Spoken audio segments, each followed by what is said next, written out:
ورينا يشوفون عم شيء تاني ما عارف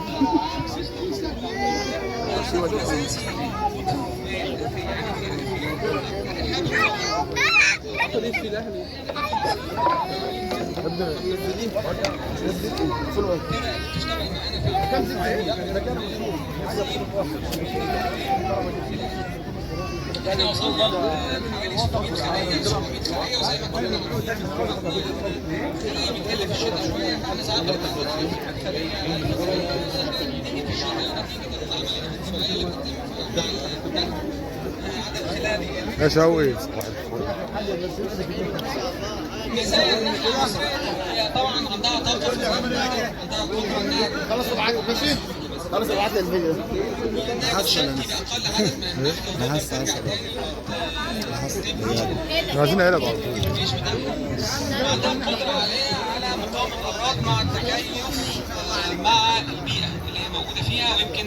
ده احنا لاحظناه في البروة، يعني مرض البروة مايك اللي احنا عارفينه كلنا. يعني النحلة بتاعتنا بتعدي بعلاج طبيعي،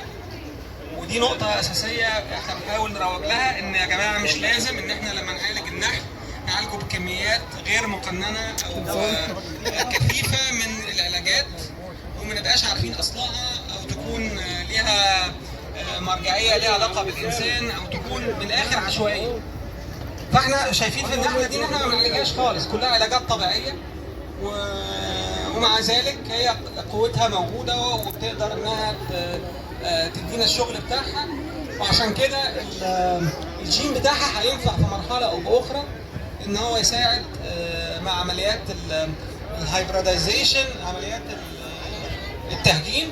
بحيث نقدر إن احنا يبقى عندنا جين من النحل اللي موجود في مصر اللي هو النحل الإيطالي يكون عنده القدرة إن هو ما يتعالجش بعلاجات مكثفة، وبالتالي يخالف المعايير والقوانين الموجودة في العالم دلوقتي من ناحية متبقيات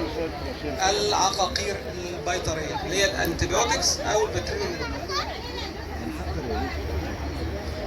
طيب زي ما احنا شايفين في الشريحة دي، النحلة دي موجودة على المعابد من سنين، يعني هي مش اختراع يعني. وتحت على ايدينا الشمال زي ما انتم شايفين هتلاقوا انها كانت موجودة بالشكل ده خلايا طينية. وكان الهدف من المشروع الاول ان احنا نزود الكثافة بتاعتها في مصر، ونحاول ان احنا نعوض النحل الايطالي بيها، ولكن للاسف ده ما حصلش، لان احنا اكتشفنا مع المجهود ومع البحث ان انتاجيتها مش جيده ومش ضعيفه. وعشان كده دايما احنا بنتكلم على ان عمليات التهجين هي الحل الاساسي للاستفاده من النحله دي. وفي نفس الوقت ما خلاش ننقرض وحركتكم بتوري النحله دي